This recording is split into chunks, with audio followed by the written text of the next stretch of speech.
So he served me the medicine, and then he started shaking maracas in my ears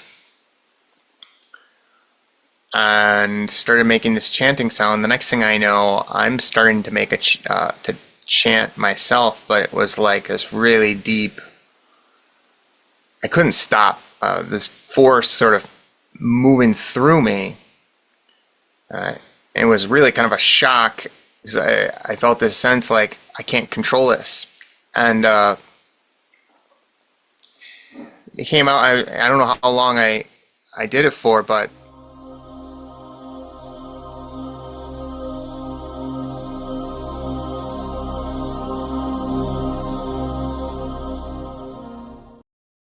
Bjorn, thank you so much for joining me. I am very excited to hear your story. I know you're doing some very interesting things that are fascinating to me and hopefully to our audience as well.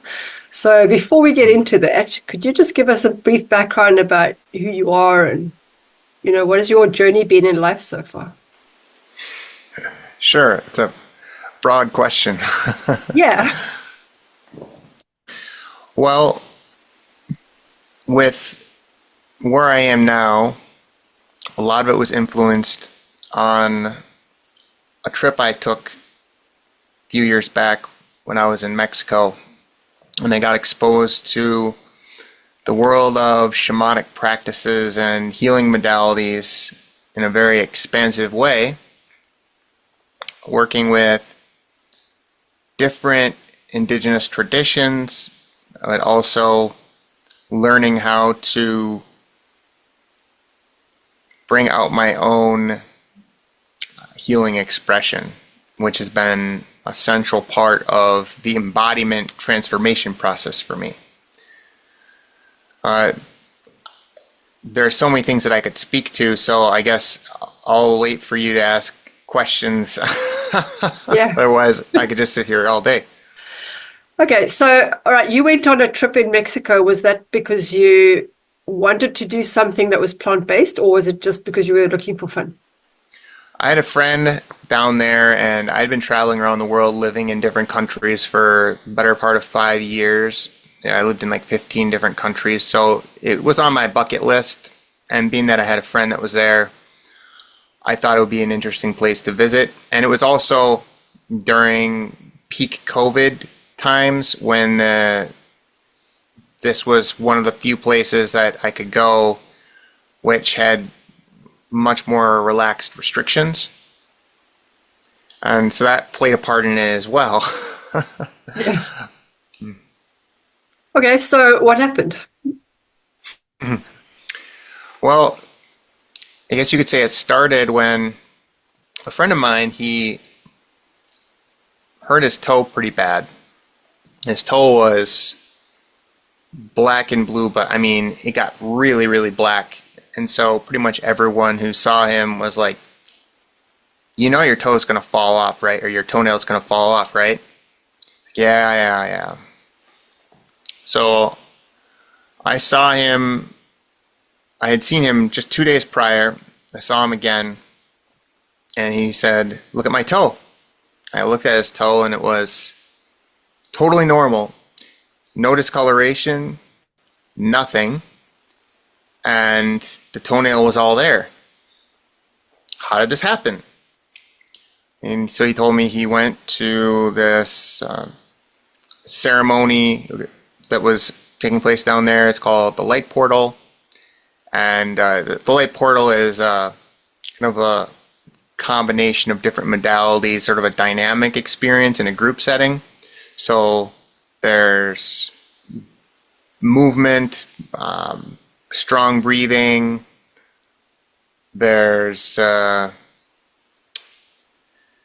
some people doing drumming and chanting, there's physical body work going on, like deep organ release, myofascial stuff. So basically, people are put through a process, maybe 15, 20 people, sort of laying a mat around the room for most of the time. And the 4 facilitators would go around and work on them while the music and all the other things were happening. And so I decided to give that a try. Why not? I wasn't there to explore anything in that regard that I knew of. And I had no beliefs or really ideas much about shamanism or anything, but I mean, I saw his toe. Yeah. So I went there, and one of the facilitators was this really small woman, Ina. She's from this long Muslim healing lineage, and she came up to me and when I was laying there and started working on me. And I mean, she's very small, but her fingers are very powerful, and it hurt a lot what she was pushing on some blockages on my legs. And next thing I know, I start laughing. I don't know how long I laughed. I laughed for a long time, just uncontrollable, deep laughter. And I thought to myself, oh, something is going on here. So I decided to sign up for a private session with two of the facilitators there. Ina and Jose, they're partners. And so they came to my apartment. Ina worked on me, like physical hands-on work, for about an hour and a half. And then the three of us sat and talked for a little bit. And she was telling me about, I saw this energy and that energy related to this side of her family or that side. And I saw, I saw these guides. And she told me which guides she saw, spirit guides, And then her partner had a plant medicine with him called hape, which is like a shamanic snuff, basically. You take it in through the nose. So there's a couple ways of doing that. One is a self-serve. So like this, for example, is called a kuripi. You actually would take it like this and blow both nostrils. But in the setting like that, you use what's called a tepe, which is a kind of a shape like this. So one person is blowing in one end, the other person has the other end in and go, So he served me the medicine, and then he started shaking maracas in my ears and started making this chanting sound. The next thing I know, I'm starting to make to chant myself, but it was like this really deep. I couldn't stop. This force sort of moving through me. It was really kind of a shock because I felt this sense like I can't control this. And it came out, I don't know how long I did it for, but afterward I got sick on the floor and I just had to lay there for hours. But the interesting thing was, so leading up to that, I had developed this sort of arthritis in my knees for the previous 2 years where anytime I would sit, basically, I'd have to straighten my legs out after a couple of minutes just to relieve the stiffness that would start forming. And the morning after I did that private session, all of that stiffness was just gone and it's never come back. And so that was a beginning for me. And then from there, I started working with other teachers. I did a session with the other two light portal facilitators, Tian and Mila, and they served me a medicine called Bufo alvarius. And when I took that, I went into that session with an intention to open my third eye more. And so they served me the medicine, you inhale it, and so then they said, just put your arms up, and fall back onto the mattress. So I did, and I fell back into bliss. The next thing I know, though, I felt this really sharp sensation, like in the middle of my forehead, like someone digging their fingernail right into me. It hurt. And then all of a sudden, there was this explosion of blue I saw everywhere, and then this song just erupted through me, and I was singing, and singing in a very, very deep trance. But the interesting thing now, I mean, reflecting on it was that not only did the song feel beautiful to me, and it opened up my voice to a point where it expanded my vocal range both higher and lower than it had ever been. And so I carried that with me. So I guess you could say that was the beginning of everything. That sounds like a lot just to be the beginning. Yes. Just a quick one. For those viewers who don't know what Bufo is, it's the toad poison, right? Well, poison, I don't know if, some people think of it as poison, but it's like just a secretion that has hallucinogenic properties and other properties to it. So it would come from the poison toad, maybe. Would that be more accurate? It comes from a toad. I don't know if it's actually called a poison toad or what it's called. Okay.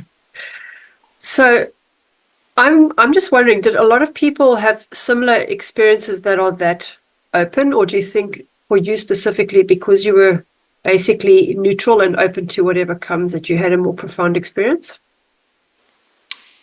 Yes and no. So,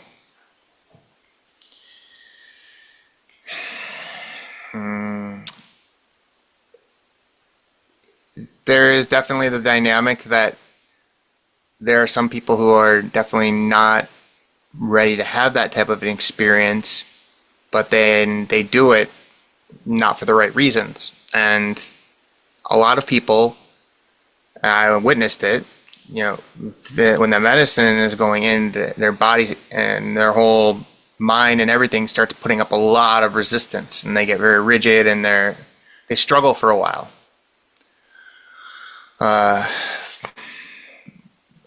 And also, the experience is going to be different for everyone because everyone's gifts are a little bit different. And so, for me, from my biological lineage, my expression, a lot of it comes through my voice. But for some people, it's not the same. Someone might suddenly be inspired to start writing and fill up a book with all kinds of stuff, or you just never know. Some people's gift is more with their hands. So I have heard definitely many stories of people who had an experience on the medicine that was very deep. But then there's having a deep experience on the medicine, and there's learning how to embody it. And to me, that's actually the bigger question, because there's so many people who go and have a mind-altering experience, and then they just start hunting for the next mind-altering experience. And for me, it's been more of a learning process to figure out how to connect with that vibration, not always needing a medicine to do it, but doing it through my own daily practices. And a lot of it has been, since I discovered how I could use my voice, I'll go and have an experience. Like last December, I went and I visited this Mayan abuelo who, he lives in Mexico, and it's very revered. He actually was invited to meet the Dalai Lama last year, believe it or not. And he does this energy treatment that's called a putzia, and he was trained on how to do that from a young age. And so I received that from him, and we also did some plant medicine, just Santa Maria. And I had an experience from receiving that treatment from him where I connected with a different rhythm, the best way I can say it, a different understanding of how things are. And that understanding and that experience was not just up here or in here or even in here. It was fully very physical. Like literally everything around me looked different. And my embodiment of that, my integration of that happened over time, but I can point to one particular time when it really came back out in a different way. After 2-3 weeks of being back from that trip to see the abuelo, I was doing one of my live events, where I chant and play the drum and stuff, and a new type of expression suddenly emerged during that event. Like a different way that I was able to use my voice with a different type of a rhythm that I'd never done before. And it was all I could do from bursting out laughing in the middle of the session. But even that took some time to get used to. So that was basically how I learned to bring that different experience of rhythm that I had experienced with the abuelo and bring it into my work and my physical body. But even that, once I had that first experience, it took me some time, some months to really master it. And then when you say when you felt that in your third eye and it went all blue, was that your third eye opening? Is that what happened? In a way, it was an experience. I mean, that was a beginning of that.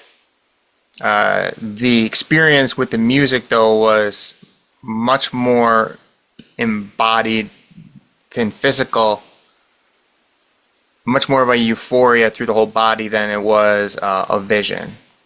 My sight, after I did that Bufo experience, then I began some ayahuasca journeys and had a lot of different aspects of sight opening up during those journeys.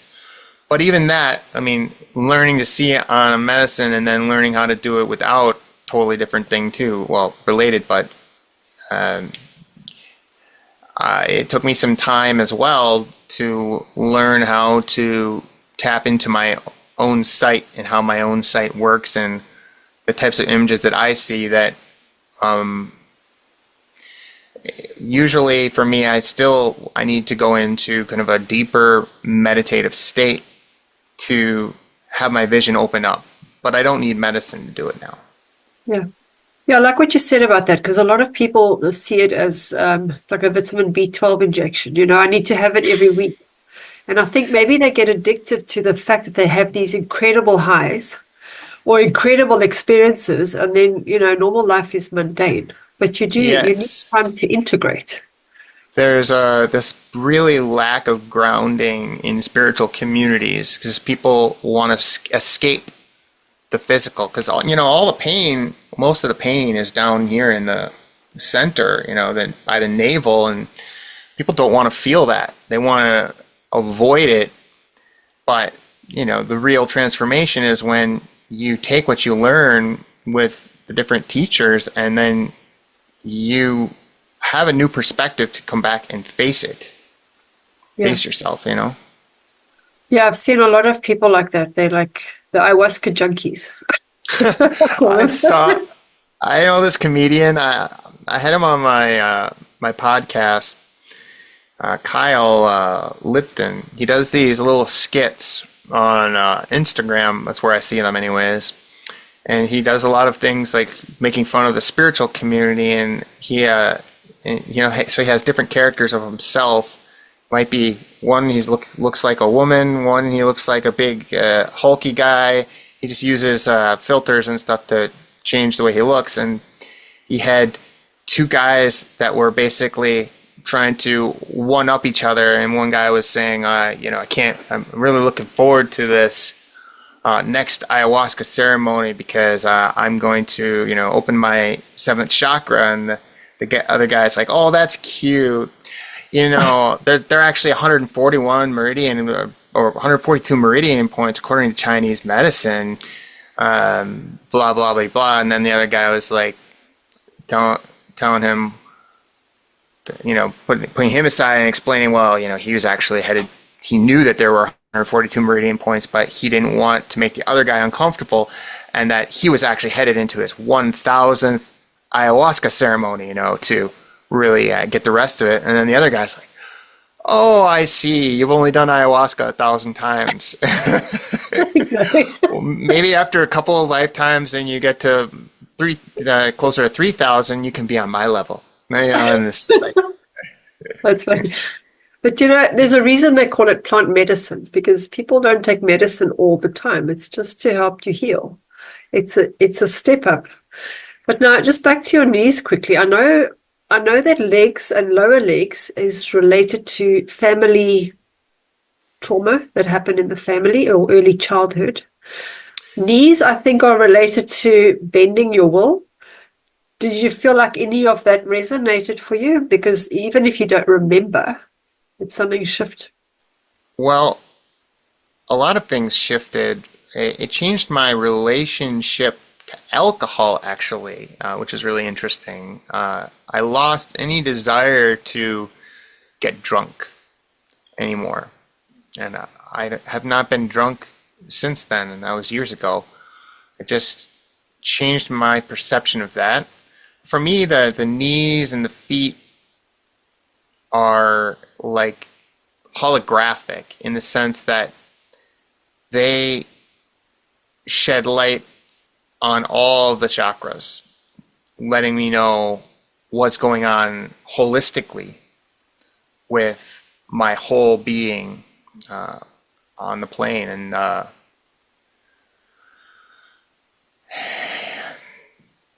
it's hard to really put all of it into context, because I was struggling as well, trying to adapt, trying to integrate these massive shifts that were happening within me.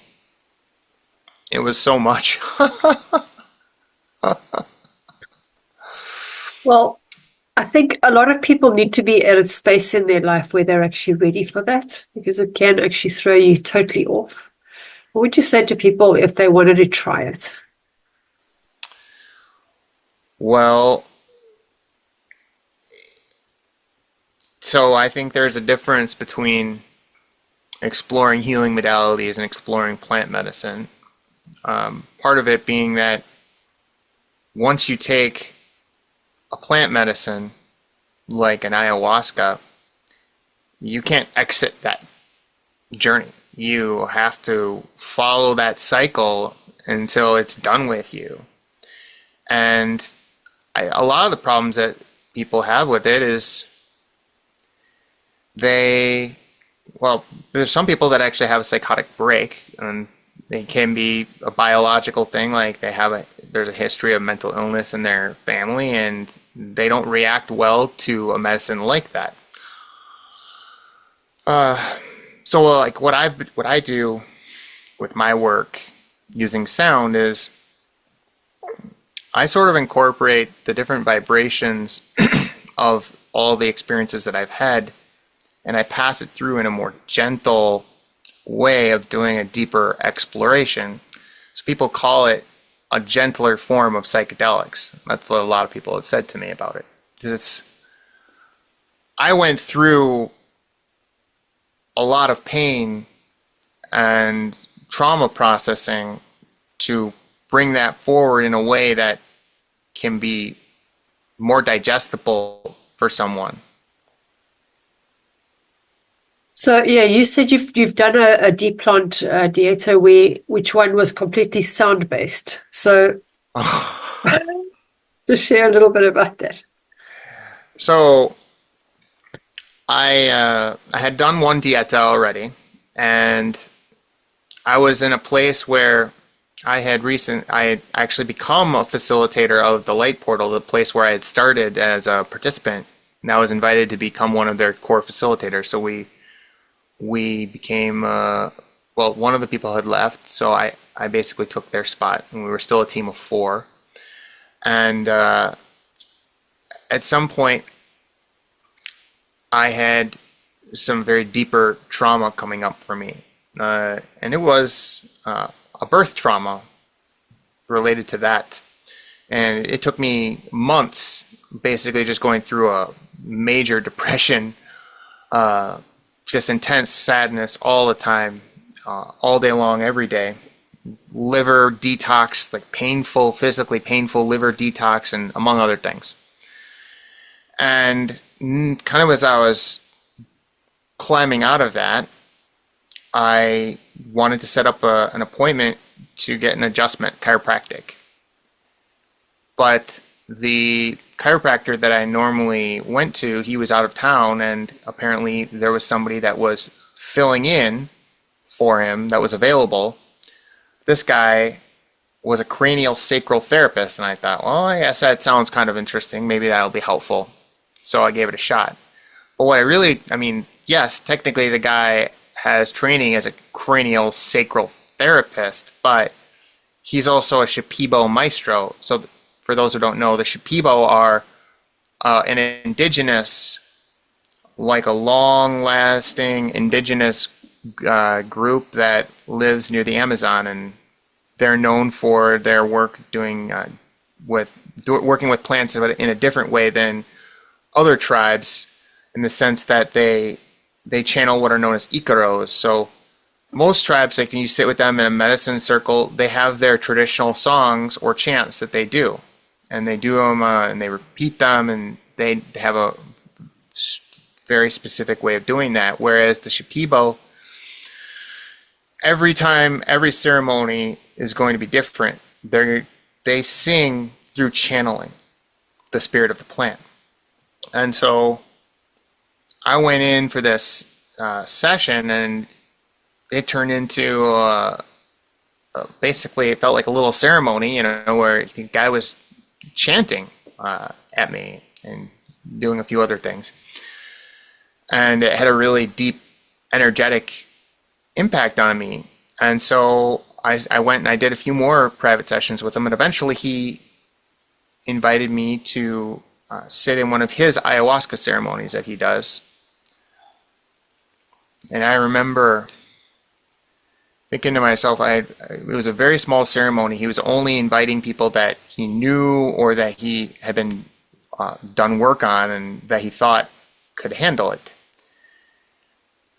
So I remember I sat there, and it was so unorthodox from the other ceremonies that I'd been to. And I'd even sat with the Shipibo before, and that was much more organized than this. I mean, it was a mess, I thought. And I was getting angry, sitting there like I'm getting ripped off. And it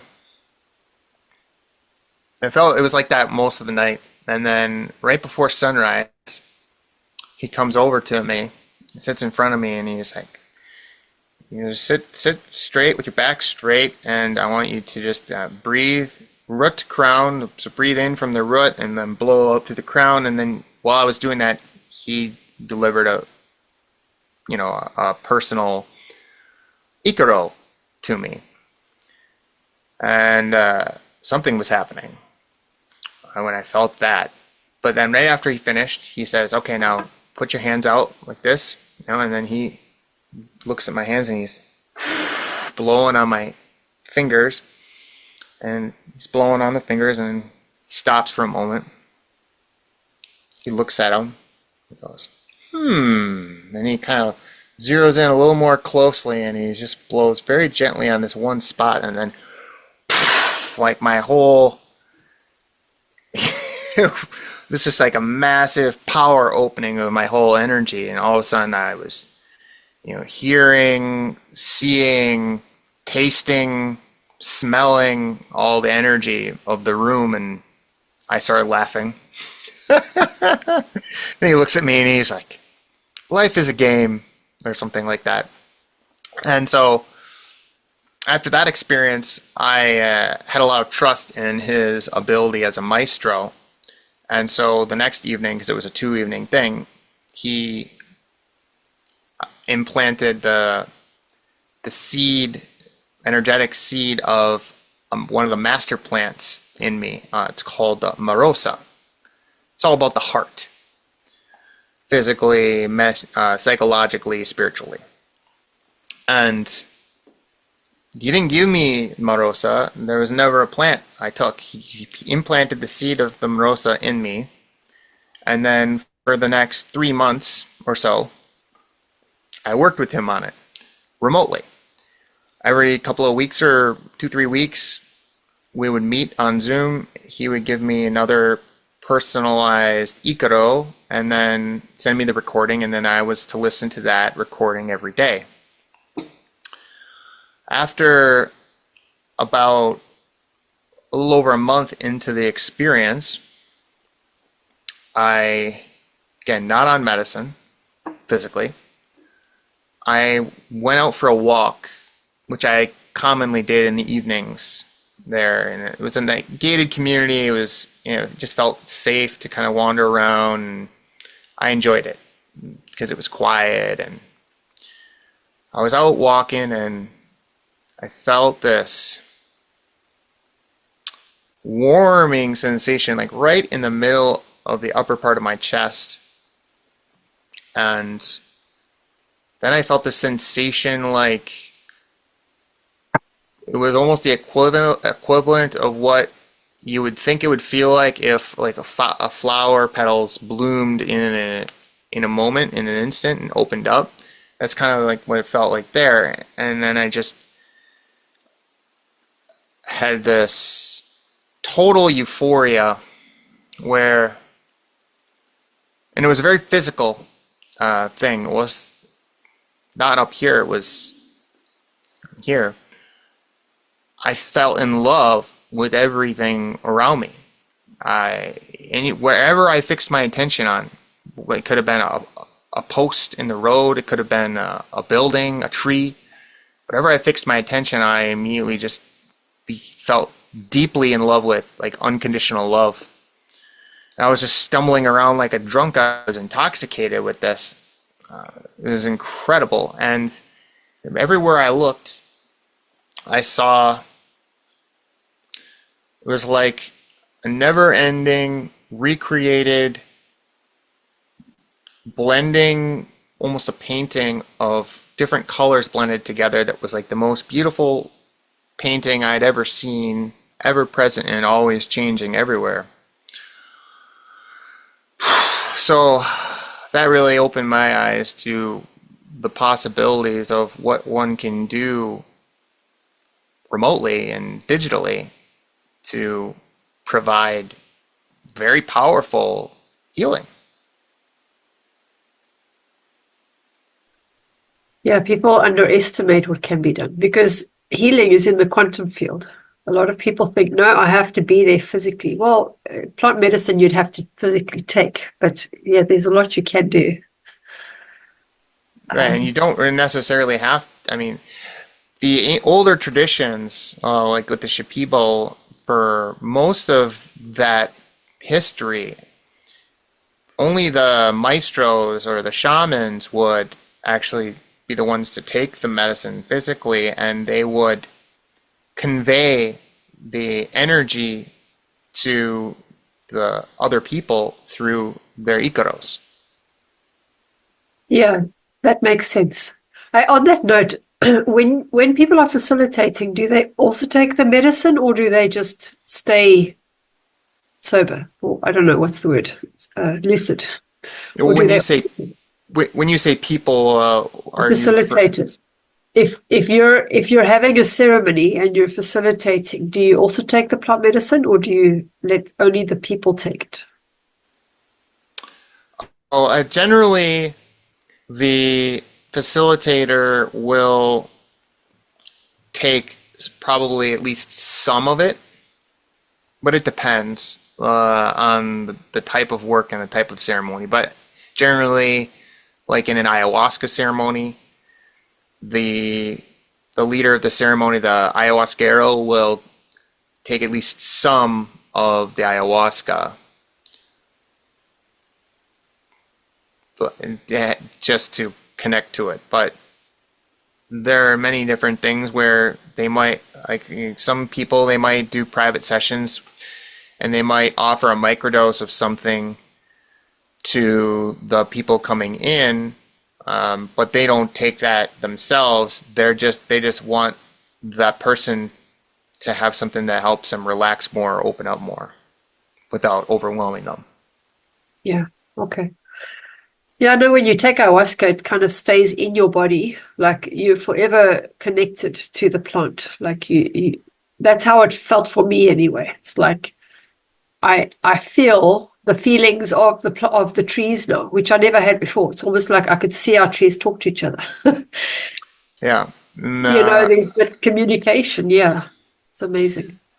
I've noticed that when I do my work with people who have taken different psychedelics, it often will reactivate that medicine in a temporary way because it's inside of them, and that helps them to enter the state they need to. Yeah.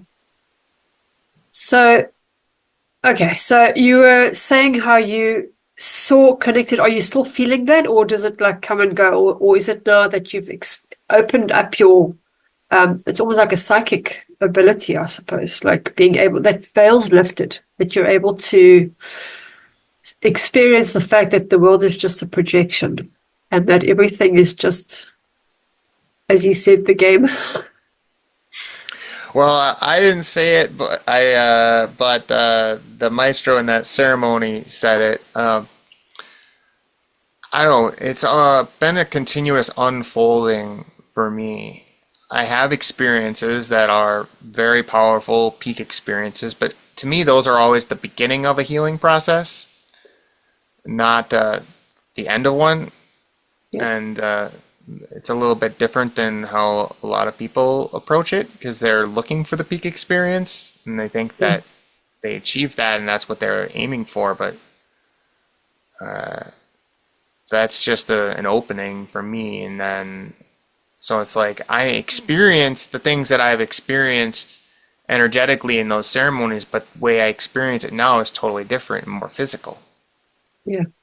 So how is your life different now? I mean, obviously you've had all these experiences, your outlook would change, but how has it changed? In what way would you say you're a different person?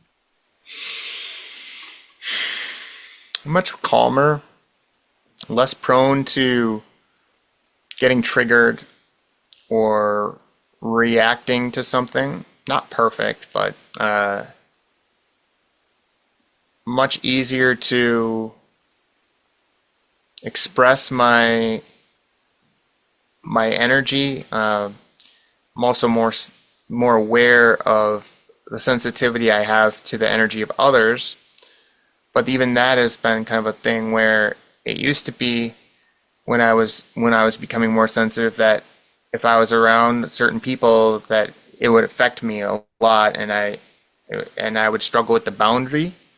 But now I can hold my energy better when I'm in those environments where knowing I am sensitive, I can still be in those environments and function better too. I go into pretty deep states of meditation, deep states of bliss through the different things that I do, and I experience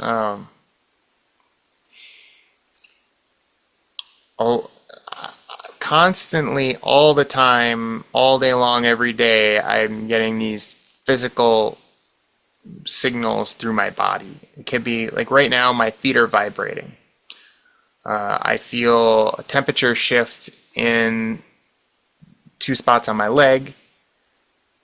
It might be, in 5 minutes, I'll feel something on the right side of my body. It's like there's always signals and information that's being shared to me that I'm receiving. That was always there, but was not able to tune into it because of all the blockages and things that I needed to work through. Yeah, that's interesting because I think, like, I've also been aware of stuff with my body, like if I'm itching all the time, and I think that's not, where did that come from? Sometimes, someone might say something and you suddenly feel a twitch in your arm or whatever, and it's interesting how your body picks up on those signals, and you may necessarily not have to react to anything. It's just your body doing its thing, whatever your body wants to do. Yeah, I think it's just, having more of awareness, maybe? Do you think it would be that? More just being more present in your body? Yeah. Yes. Being more present and available. Yeah.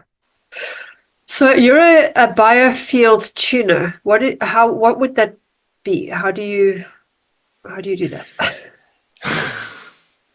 So when I came back from Mexico and back to the States for a while, I was looking for some things that I could do. 'Cause I kind of had a loss. I no longer had access to the gajillion different modalities that I could participate in person when I was down in Tulum. And so I had a liking for tuning forks because I'd experienced some powerful vibrations from them before. And so initially just started with buying a couple of tuning forks and playing around with them. But then I wanted to see if I could do something more with it. And so I did some research and I found that there was this modality called Biofield tuning that had a whole process to it and a building science. And it basically uses tuning forks like in a way to do a type of energy adjustment. So you can work with someone's energy field with the forks, and the forks help reflect back what is going on. So, like for example, if I use the 144 hertz fork, that's going to, when I strike this fork on the puck and I direct my intention toward a particular person or a group, it's going to send a signal back and it's going to give me a certain type of tone. And that's going to have a lot of information in it about what's going on there, but also I'm able to then, if I move the fork and I sense like where in the energy field I'm starting, where I'm moving to, I can feel where the areas of resistance are and use the frequencies to help me move through them. And then my way of using Biofield tuning is been integrated though into the other work that I do, which is most of what I do is with my voice. So like I do these live events where it's mainly channeled singing and a buffalo drum. But then when I use tuning forks, I'm also using my voice. So I strike the fork. Wait, hold on. Let me see if I have the original. I'm going to put on the high fidelity audio. There we go.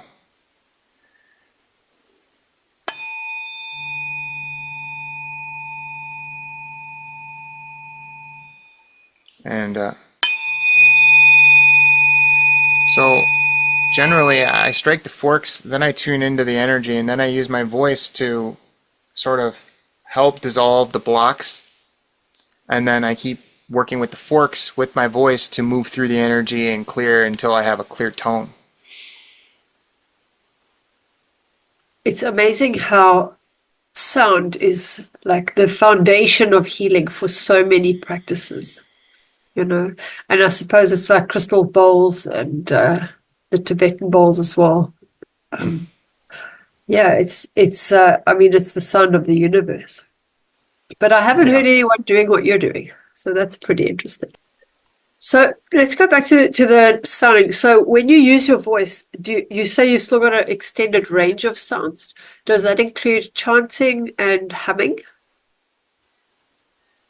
Yeah.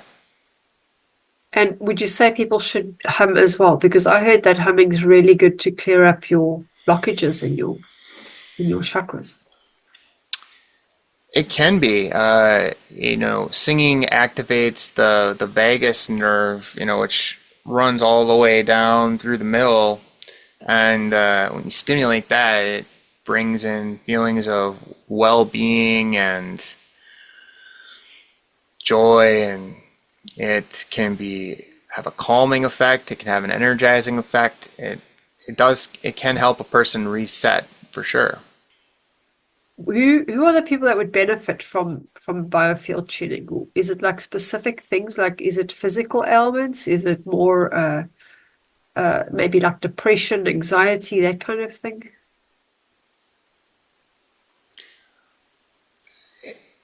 I find that the easiest way for me is always to have someone listen to the sounds that I make and determine whether they find them enjoyable or not. And that generally gives an understanding of whether they're drawn to my type of work. But generalistically,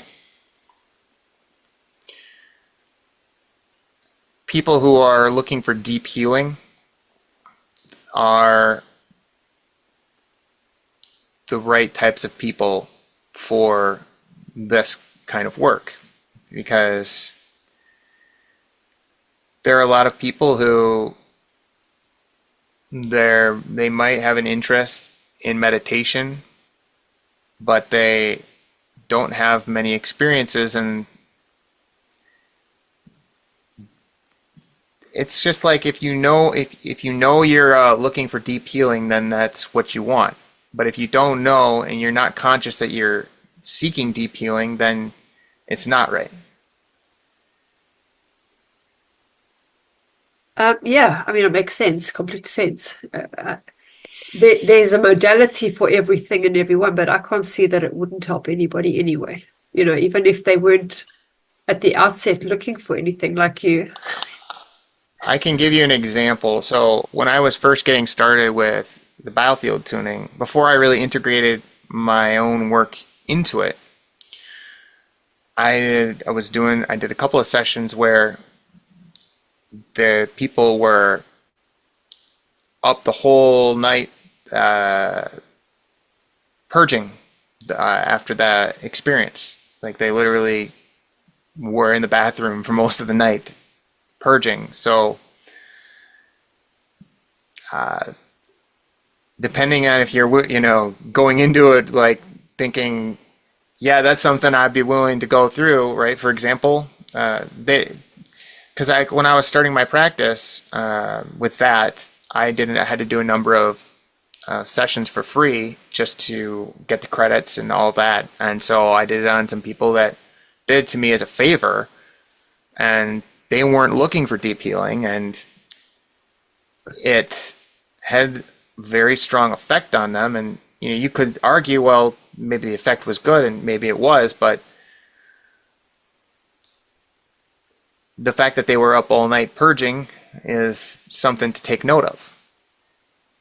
And how are they now? I mean, like somebody might say, well, that was just, I'm just playing devil's advocate because I know that it works, but somebody could say, well, maybe the harmony just affected their body in a negative way. I mean, there's always something positive that comes from it. It's the Well, the body. negative and positive, that's just a part of a duality. I don't look at any of it as negative or positive. It's just what is. And so, yeah, there were positive things that occurred after they did the purging, but at the same time, I want to be respectful of what people are willing to face and what type of work they want, and not superimpose it on them. Yeah. Yeah, absolutely. That's makes sense. So, do you think everybody has got the capacity to heal themselves if they had the right tools or the right guidance? Yes, I do. Like, the right tools and the right guidance. Well, it cannot be understated the value of finding teachers that have been through a lot, that have the ability to transfer healing to you as well. To me, the journey is a journey of self-healing, but we have to go through a process to learn what our own healing expression is. And that's kind of what I'm, what part of a service of what I'm looking to help people with is I don't want to have somebody, for example, coming to me and continuing to do sessions with me every week for 2 years. I want people to learn how to discover their own unique healing expression and then learn how to practice it so that they can embody and give themselves the healing that they need.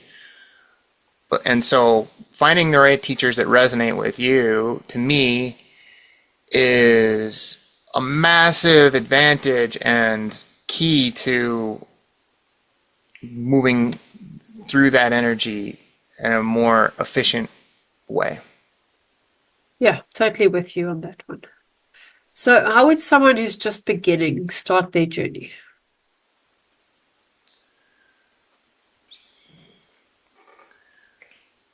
I think it's different for everyone.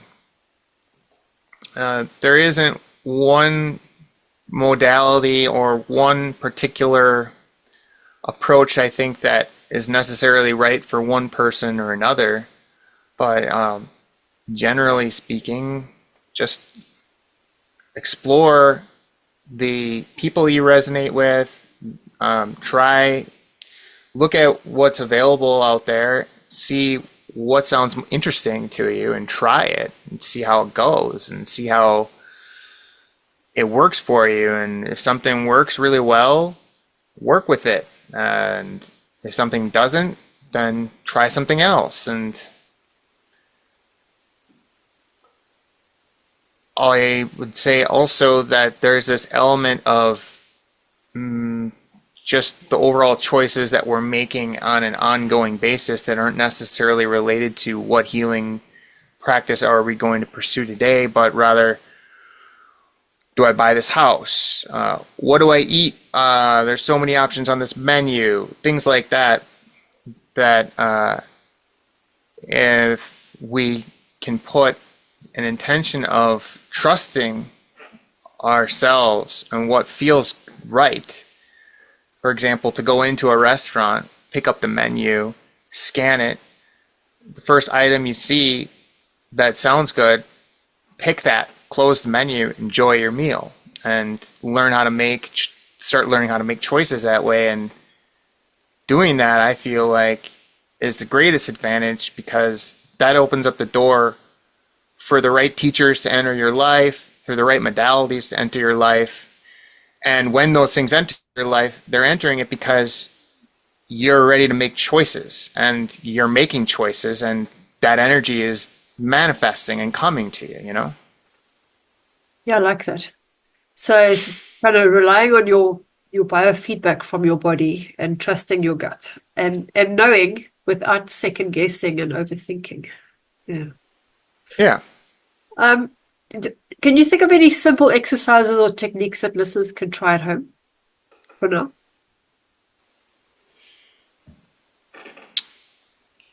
Well,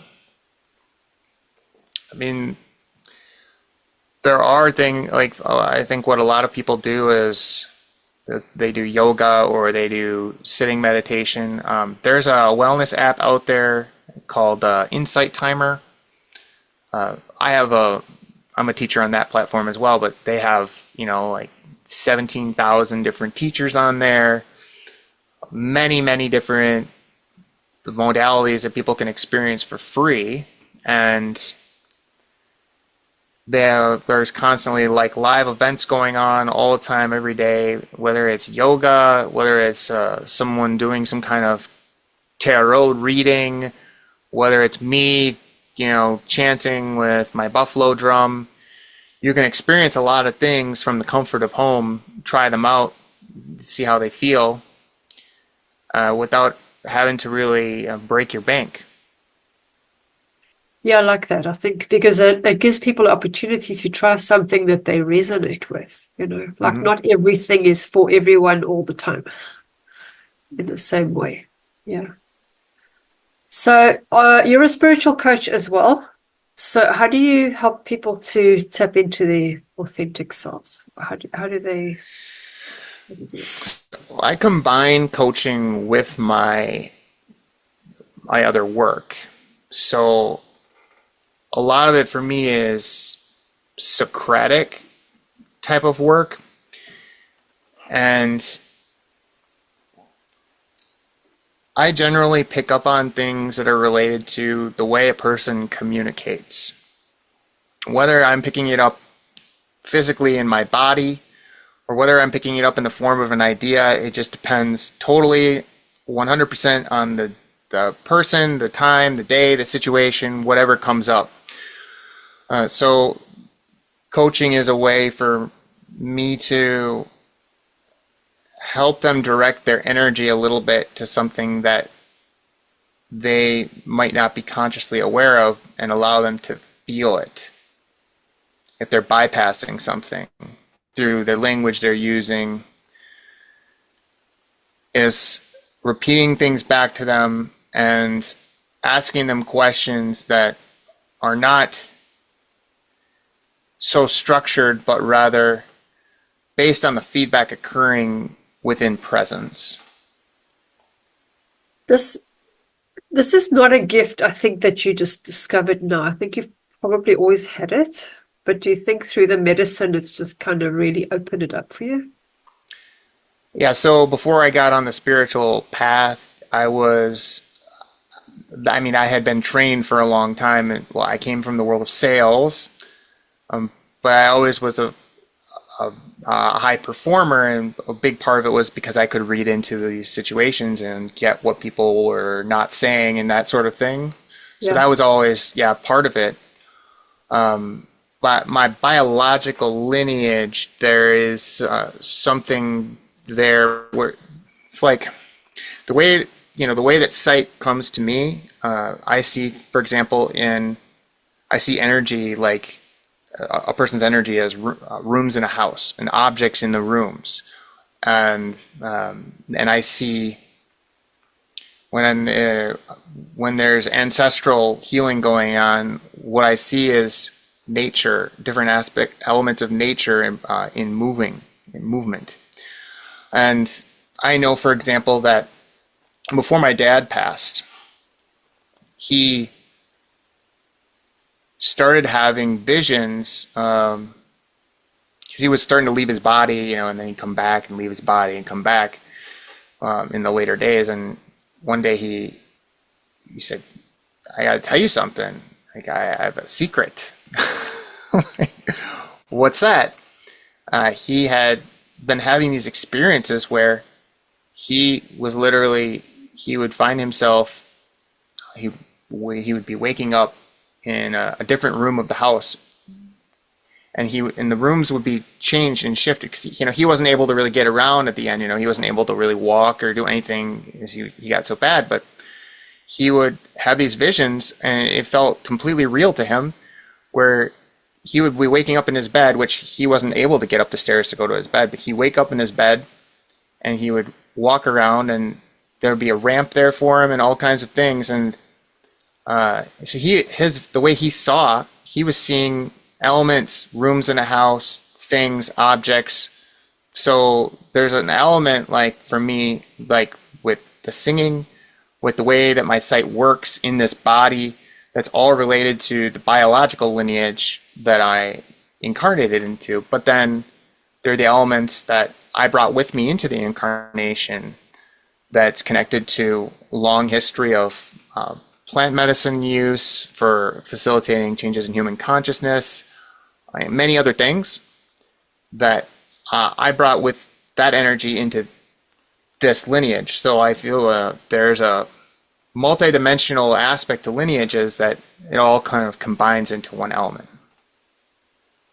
Yeah, I think that it's just to be able to tap into it. But that's amazing that your dad could experience that. Yeah. Would that almost be like a form of astral travel? It's like you're half asleep, half awake.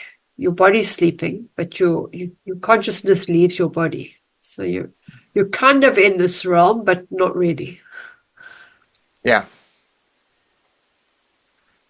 So what do you think common fears are or blocks that people have to their healing journey? Like how do you help them overcome those as well? Well, so fears or blocks.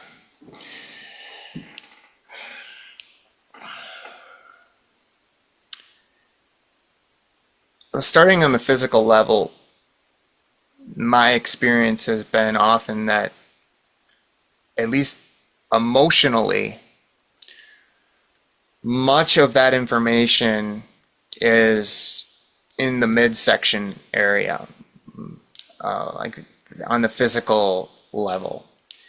So there's often a lot going on there and connected to the adrenals in many cases, where something may have happened in the past when they were born, when they were a baby, when they were really little, where they got very stimulated in fear and their adrenals turned on, and it's sort of like having a stuck handle on a toilet, and it just sort of stuck on. And so then they go through life, very anxious, wanting to just jump to the next thing, move to the next thing. They get ADHD. I had ADHD. I was on Ritalin from age 8 or 9 until I was 17. But I don't consider that I have ADHD at all now. So I find that on the body level, it tells a lot. And like you were saying too before, the feet and the knees can be very important and a gateway into tapping into the whole element of what's there. But there are so many different fears a person could have, and they can be about anything.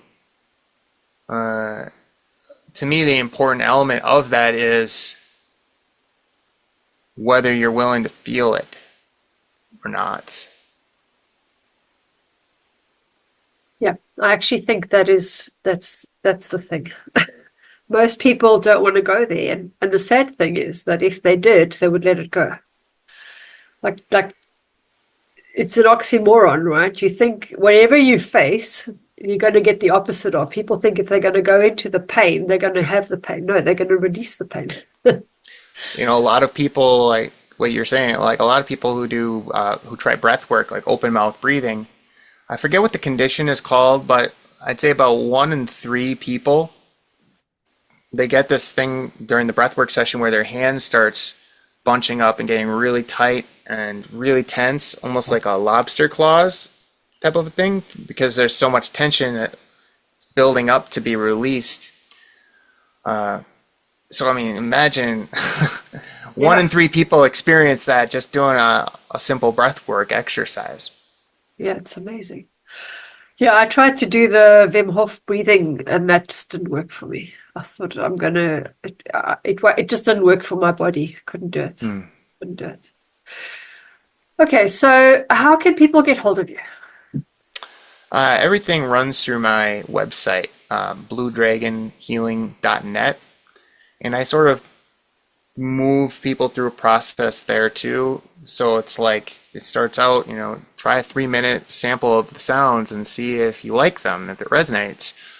Yeah, okay, well, you can sign up for our email list and you'll learn about all the different things we have going on. And hey, you can download a free sound journey, see how the whole, how a 26-minute experience is for you. And then I have other programs, like for working with people one-on-one, or I have a membership where people can get access to my library of different recordings that I've done and stuff like that. And then I have a podcast. I haven't been doing new episodes for a few months, and then I do a lot of free stuff on Insight Timer as well. Yeah, I'll post all those links below. If you could maybe just send me the links to the podcast and to Oh, the it's all on my website. It's all on my website. So Okay. yeah, I have it all under resources, the podcast, the Insight Timer link, all that's under resources. Everything is organized. It's very easy. Then I'll post all of that below. Yeah. Bjorn, do you have any last message for our viewers before we go? And just that for me, healing is a process, not a destination. It never ends. And when I first started, I thought that if I could just get rid of this energy or get rid of that energy, then I would experience enlightenment or nirvana or whatever. But ultimately, moving through those energies just opened me up to more energy that needs to move through. So the healing journey is not just for you, it's for everyone around you.